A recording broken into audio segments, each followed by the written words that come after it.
चलिए अब question number 5 को करते हैं। देखिए 5 क्या दिया है कि the temperature at 12 Noon was 10 degree Celsius above zero.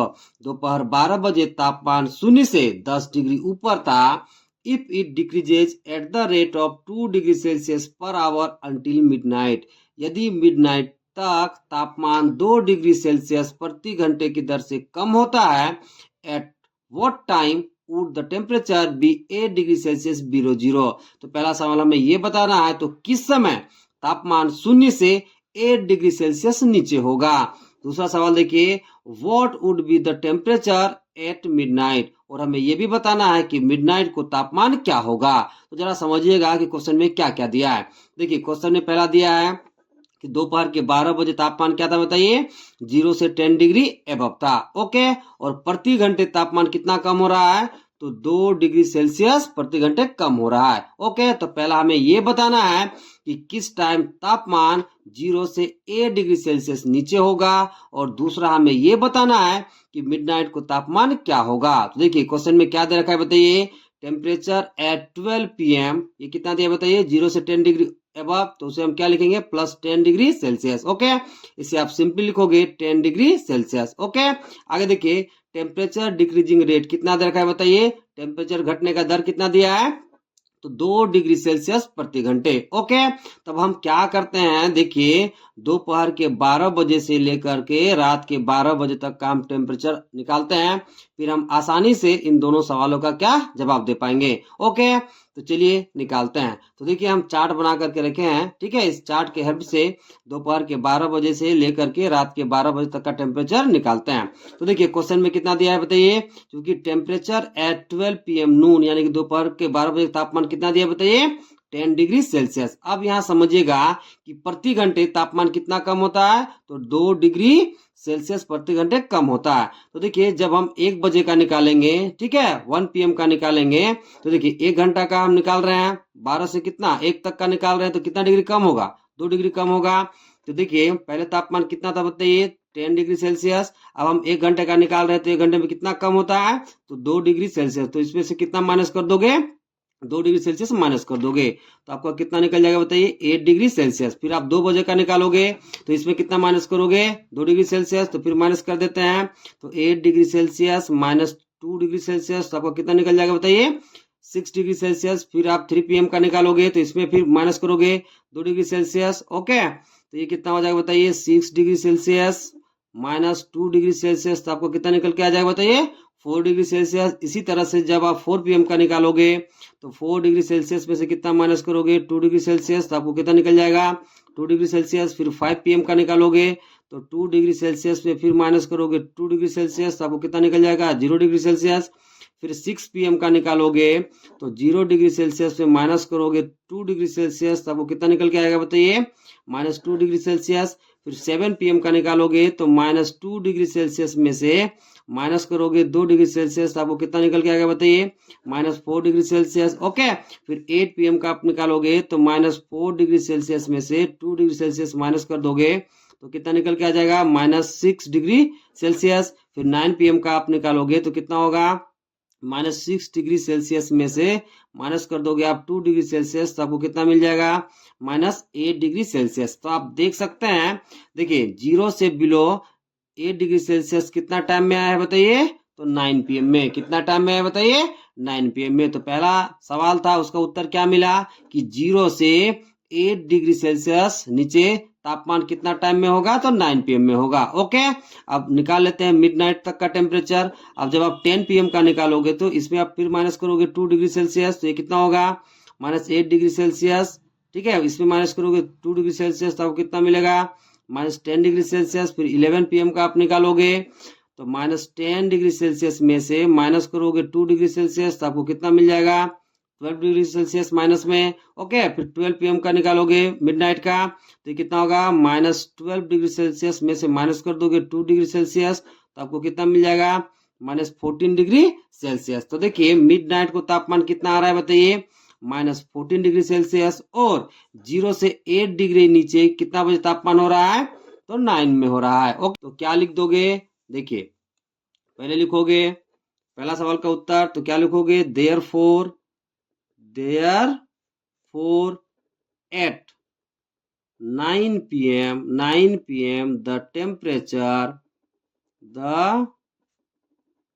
temperature will be 8 degree Celsius below zero. तो देखिए 9 PM में तापमान 0 से 8 डिग्री नीचे होगा। और दूसरा सवाल क्या था कि रात के 12 बजे तापमान क्या होगा, यानी कि मिडनाइट को तापमान क्या होगा, हमसे ये पूछा गया था। तो लिखोगे एट मिडनाइट द टेम्परेचर देखिए रात को 12 बजे तापमान कितना है बताइए, -14 डिग्री सेल्सियस। तो क्या लिखोगे, at midnight the temperature will be -14 degree Celsius. Okay, चलिए क्वेश्चन नंबर 6 को करते हैं। देखिए 6 क्या कह रहा है कि in a class test +3 marks are given for every correct answer, यानी कि एक क्लास टेस्ट में प्रत्येक करेक्ट आंसर के लिए +3 मार्क्स दिए जाते हैं। And -2 marks are given for every incorrect answer, और प्रत्येक गलत उत्तर के लिए -2 मार्क्स दिए जाते हैं। And no marks for not attempting any question, और कोई क्वेश्चन का जवाब नहीं देने पर कोई मार्क्स नहीं दिया जाता। इसमें 2 सवाल दे रखा है, तो पहले सवाल को कर लेते हैं, फिर दूसरा को करेंगे। देखिए सवाल नंबर 1 क्या कह रहा है कि राधिका स्कोर 20 मार्क्स, यानी कि राधिका ने 20 अंक प्राप्त किए। If she has got 12 correct answer, यदि उसके 12 सही उत्तर पाए जाते हैं। How many questions has she attempted incorrectly, तो हमें यह बताना है कि उसने कितने प्रश्नों का गलत उत्तर दिया है। ओके, तो देखिए जरा क्वेश्चन में क्या क्या दे रखा है कि एवरी करेक्ट आंसर के लिए कितना मार्क्स मिलता है, +3, और एवरी इनकरेक्ट आंसर के लिए कितना मार्क्स मिलता है, तो -2। ओके, और कोई क्वेश्चन का जवाब नहीं देने पर कोई मार्क्स नहीं मिलता। ओके, तो चलिए पहले सवाल नंबर 1 को करते हैं। उससे पहले जो क्वेश्चन में दे रखा है उसे लिख लेते हैं। तो आप क्या लिखोगे, द गिवन दैट देखिए एवरी करेक्ट आंसर के लिए कितना मार्क्स मिलता है, +3। तो आप क्या लिखोगे, marks given for 1 correct answer, तो एक सही उत्तर के लिए कितने अंक दिए जाते हैं, तो +3। ओके, अब देखिए प्रत्येक गलत उत्तर के लिए कितना मिलता है, -2। तो आप क्या लिखोगे, marks given for 1 incorrect answer, यानी कि एक गलत उत्तर के लिए कितने अंक दिए जाते हैं, तो -2। ओके, अब चलिए सवाल नंबर 1 को करते हैं। देखिए 1 में क्या दे रखा है कि राधिका 20 अंक प्राप्त करती है, जबकि उसके 12 सही उत्तर पाए जाते हैं। तो हमें यह बताना है कि उसने कितने प्रश्नों का उत्तर गलत दिया है। ओके, तो देखिए राधिका कितना अंक प्राप्त की है, 20। तो उसे लिख लेते हैं। तो क्या लिखोगे, राधिका स्कोर्स कितना करती है बताइए, 20। अब देखिए एक सही उत्तर के लिए कितना अंक दिया जाता है, 3। तो 12 सही उत्तर के लिए मिले अंक को हम निकाल लेते हैं। तो उसके लिए क्या लिखोगे, marks given for 12 correct answer, यानी कि 12 सही उत्तर के लिए मिले अंक या दिए गए अंक। तो देखिए उसने कितने उत्तर सही किए हैं बताइए, 12। एक उत्तर सही करने का कितना अंक दिया जाता है बताइए, 3। तो आप क्या करोगे, 12 को 3 से मल्टीप्लाई कर दोगे। ओके, तो कितना निकल के आ जाएगा बताइए, 36। ओके, जरा समझिएगा। देखिए उसने कितने उत्तर सही किए हैं बताइए, 12, और एक उत्तर सही करने का कितना मार्क्स दिया जाता है, तो 3। तो इन दोनों को मल्टीप्लाई कर देंगे तो 12 करेक्ट आंसर के लिए मिले अंक निकल जाएगा। ओके, तो देखिए जब 12 को 3 से मल्टीप्लाई करो कितना आ जाएगा, 36। ओके, अब हम क्या निकालते हैं कि गलत आंसर के लिए दिए गए अंक हम निकाल लेते हैं। तो वो कैसे निकालोगे, तो राधिका के टोटल स्कोर में से 12 सही उत्तर के लिए मिले अंक को आप माइनस कर दोगे। तो क्या निकल जाएगा, इनकरेक्ट आंसर के लिए मिले अंक या फिर दिए गए अंक। तो क्या लिखोगे, marks given for incorrect answer. तो कैसे निकालोगे, क्या बताएं कि राधिका के टोटल स्कोर में से 12 सही उत्तर के लिए मिले अंक को आप माइनस कर दोगे तो क्या निकल आएगा बताइए, गलत उत्तर के लिए मिले अंक निकल आएगा, मतलब इनकरेक्ट आंसर के लिए मिले अंक निकल आएगा। तो क्या करोगे, 20 में से किसको माइनस कर दोगे, तो 12 करेक्ट आंसर के लिए मिले गए अंक को। तो 20 में से कितना माइनस करेंगे बताइए, 36 को कितना कितना निकल के आएगा, माइनस में 16। अब हम निकालते हैं नंबर ऑफ इनकरेक्ट क्वेश्चंस। तो वो कैसे निकालोगे, तो इनकरेक्ट आंसर के लिए मिले अंक को आप डिवाइड कर दोगे 1 इनकरेक्ट आंसर के लिए मिले गए अंक से। ओके, अब देखिए क्या लिखोगे, therefore number of incorrect question. तो कैसे निकालोगे, तो देखिए इनकरेक्ट आंसर के लिए मिले अंक को आप डिवाइड कर दोगे 1 इनकरेक्ट आंसर में मिले अंक से। ओके, तो क्या हो जाएगा, -16 अपॉन माइनस में 2। देखिए माइनस से माइनस कैंसिल आउट, 2 8 जाए कितना हो जाएगा बताइए, 16। तो कितना आ जाएगा 8, यानी कि राधिका ने 8 प्रश्नों का उत्तर गलत दिया है। ओके, चलिए अब 6 का दूसरा करते हैं। देखिए क्वेश्चन क्या कह रहा है कि Mohini scores -5 marks in this test, यानी कि इस टेस्ट में मोहिनी ने -5 अंक प्राप्त की। दो सी हैज गॉट 7 करेक्ट आंसर्स, जबकि उसके साथ सही उत्तर पाए जाते हैं। How many questions has she attempted incorrectly, तो हमें बताना है कि उसने कितने प्रश्नों का उत्तर गलत दिया है। तो देखिए मोहिनी कितना अंक प्राप्त किए बताइए इस सवाल में, तो माइनस में 5, उसके कितने उत्तर सही हैं, 7। ओके, तो पहले इसकी लिख लेते हैं कि मोहिनी कितना अंक प्राप्त किए, माइनस में 5। तो इसे क्या लिखोगे, मोहिनी स्कोर्स कितना प्राप्त किए बताइए, माइनस में 5, यानी कि मोहिनी स्कोर्स बराबर क्या लिखोगे, माइनस में 5। अब देखिए 7 करेक्ट आंसर के लिए दिए गए अंक को हम निकाल लेते हैं। तो क्या लिखोगे, marks given for 7 correct answer. तो जरा समझ लीजिएगा, देखिए एक करेक्ट आंसर के लिए कितना मार्क्स दिया जाता है, +3, और एक इनकरेक्ट आंसर के लिए कितना मार्क्स दिया जाता है, -2। ओके, तो देखिए मोहिनी के कितने उत्तर सही है बताइए, 7। ओके, तो 7 करेक्ट आंसर के लिए दिए गए मार्क्स को हम निकाल लेते हैं। तो 7 को किससे मल्टीप्लाई करना पड़ेगा, 3 से। क्यों, क्योंकि कितने उत्तर सही है, 7, और एक करेक्ट आंसर के लिए कितना मार्क्स दिया जाता है, 3, इसलिए दोनों क्या करेंगे, मल्टीप्लाई। तो जब आप 7 को 3 से मल्टीप्लाई करोगे तो कितना निकल के आएगा बताइए, 21। कितना निकल के आ जाएगा, 21। अब हमें ये निकालना है कि इनकरेक्ट आंसर के लिए मिले मार्क्स कितना आता है, हमें ये निकालना है। तो आप क्या लिखोगे, marks given for incorrect answer. Okay, incorrect answer के लिए दिए गए अंक या मिला मार्क्स। ओके, तो देखिए ये कैसे निकालोगे, ये समझना है।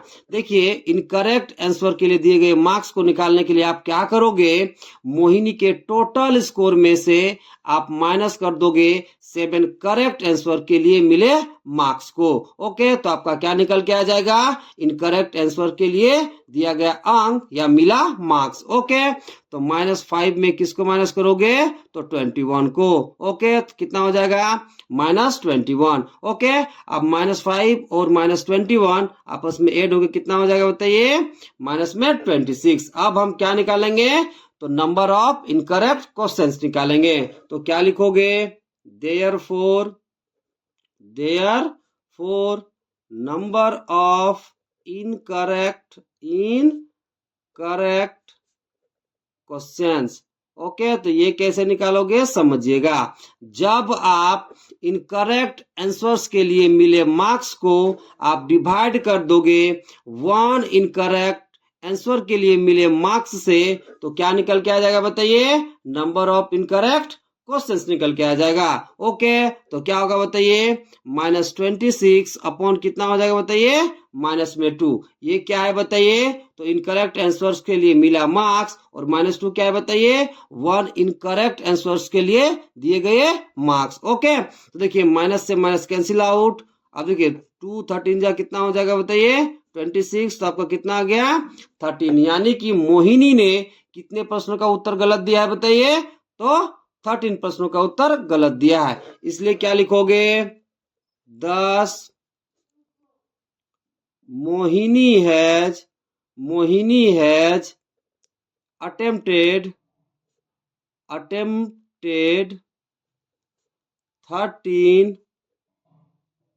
incorrect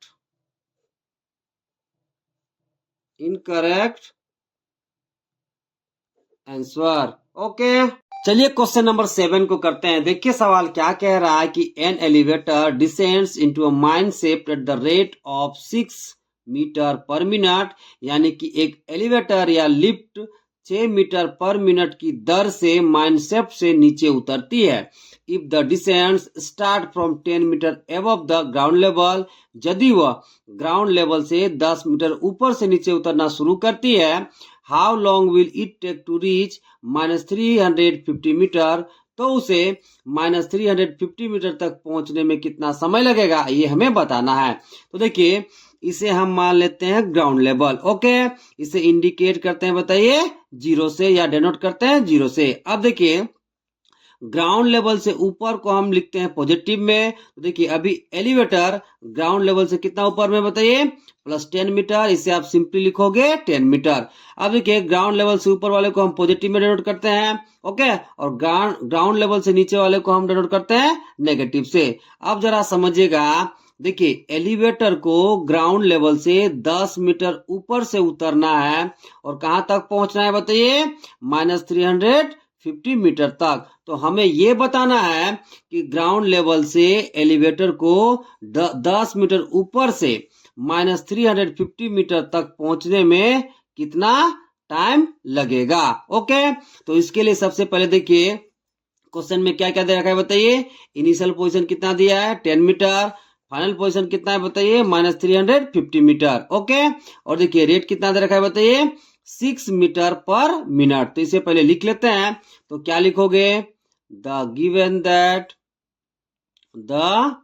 given that initial position कितना है बताइए, इनिशियल पोजीशन कितना है 10 मीटर, और फाइनल पोजीशन क्या है बताइए, फाइनल पोजीशन -350 मीटर। ओके, और देखिए स्पीड कितना दे रखा है बताइए, तो स्पीड दे रखा है 6 मीटर पर मिनट। ओके, तो सबसे पहले हम डिस्टेंस निकालते हैं, यानी कि इनिशियल पोजीशन से फाइनल पोजीशन के बीच में टोटल कितना डिस्टेंस कवर किया है, ये हम निकालते हैं। तो कैसे निकालते हैं, देखिए 2 पॉइंट के बीच में जब भी आप डिस्टेंस निकालोगे, तो आप क्या करोगे, इनिशियल पोजीशन में सब्ट्रैक्ट कर दोगे फाइनल पोजीशन को, यानी कि difference between initial position and final position. तो आपका क्या निकल के आ जाएगा बताइए, टोटल डिस्टेंस। ओके, तो क्या लिखोगे, टोटल डिस्टेंस कवर्ड। ओके, तो क्या लिखोगे, is equal to difference between initial position and final position. Okay, अब देखिए इनिशियल पोजीशन कितना है बताइए, तो 10 मीटर, माइनस फाइनल पोजीशन कितना है बताइए, तो -350 मीटर, यानी कि इनिशियल पोजीशन में आपको माइनस करना है फाइनल पोजीशन। ओके, अब देखिए 10 मीटर की जगह 10 मीटर माइनस माइनस मल्टीप्लाई होगा, तब क्या मिलेगा प्लस, इधर कितना है 350 मीटर। तो आपको टोटल कितना मिल जाएगा बताइए, 360 मीटर। ओके, अब क्या निकालेंगे, टाइम। ओके, तो देखिए टाइम बराबर फॉर्मूला क्या होता है बताइए, तो डिस्टेंस अपॉन स्पीड। ओके, अब डिस्टेंस कितना निकल गया बताइए, 360 मीटर, और स्पीड कितना रखा है बताइए, तो 6 मीटर पर मिनट। ओके, अब देखिए कितना बार में कट जाएगा बताइए, 60 बार में। ओके, मीटर से मीटर कैंसिल आउट हो जाएगा, तो आपको कितना निकल जाएगा बताइए, 60 मिनट। यानी कि एलिवेटर को ग्राउंड लेवल से 10 मीटर ऊपर से -350 मीटर तक पहुंचने में कितना टाइम लगेगा, तो 60 मिनट लगेगा। ओके।